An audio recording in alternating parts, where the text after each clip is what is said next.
जो आप लोगों ने सबने सुना होगा कि इला ने देनी आपनी हलरियो हुल राय, कोई पूत सिखाने पालने न मरण बढ़ाई माए। इला ने देनी आपनी, धरती नहीं देनी अपनी, हलरियो हुल राय। हलरिये में हिलाते समय, पालने में झुलाते समय माँ अपने बच्चे को लोरी के अंदर सुनाती कि धरती मत देना। इला ने देनी आपनी हलरियो हुल राय, पूत सिखाने पालने मरण बढ़ाई माए, कि मर जाना। माँ अपने बच्चे को उस पालने के अंदर ये सब बात समझाती है। वो बच्चे जब बड़े भी होते थे तो वैसे हैरतअंगेज कारनामे उन्होंने किए कि जेम्स टोड जैसे व्यक्ति को कहना पड़ा कि दोहरा घटा ताल रोन आंटी लो इतिहास, गांव गांव थर्मोपलिन घर घर ल्यूनिडास।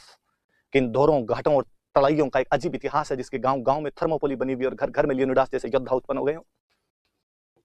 सूर्यमल मिशन का एक और अच्छा दोहा है, जिसके अंदर दो सहेलियां आपस में बात कर रही है, दो महिलाएं आपस में बात कर रही है, जिनमें से एक का पति युद्ध करने के लिए गया हुआ है।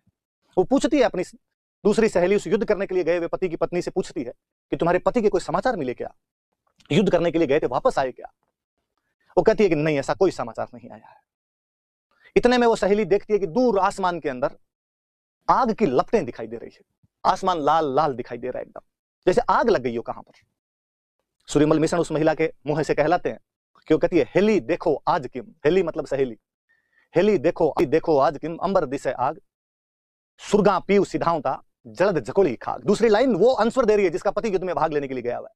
पहले वाली उससे पूछती है कि सहेली आज आसमान में आग क्यों दिखाई दे रही है, और जिसका पति युद्ध में भाग लेने के लिए गया वो कहती है, सुरगा पीऊ सिधावता जलद जकोली खाग। मुझे लगता है मेरे पति युद्ध में लड़ते हुए वीर गति को प्राप्त हुए हैं, स्वर्ग जा रहे हैं। सुरगा पीऊ सिधावता, मेरे पति पीऊ स्वर्ग सिधार रहे हैं। जलद जकोली खाग, जलद मतलब बादल, खाग मतलब तलवार, और शायद स्वर्ग जाते समय बादलों में उन्होंने अपनी तलवार धोई होगी, और उस तलवार के लगा हुआ दुश्मनों का वो लहू लाल रंग का वो रक्त आसमान की इस लालिमा को अग्नि जैसा वर्ण दे रहा होगा, अग्नि जैसा रूप दे रहा होगा।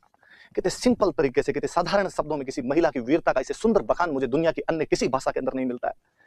दुनिया की तमाम भाषाएं, वो भले ही हमारे भारत की कोई भाषाएं रही हो या विश्व की अन्य कोई भाषाएं रही हो, महिला को केवल और केवल एक आभूषण मानती है, महिलाओं को केवल और केवल सौंदर्य की वस्तु मानती है, उन्हें पुरुषों को आकर्षण करने वाला एक केंद्र मानती है। ये केवल राजस्थानी का साहित्य है जो महिलाओं को इतनी इज्जत, इतना सम्मान बख्शता है कि उन्हें पुरुषों के समकक्ष नहीं, उसे ऊपर ले जाकर खड़ा कर देता है।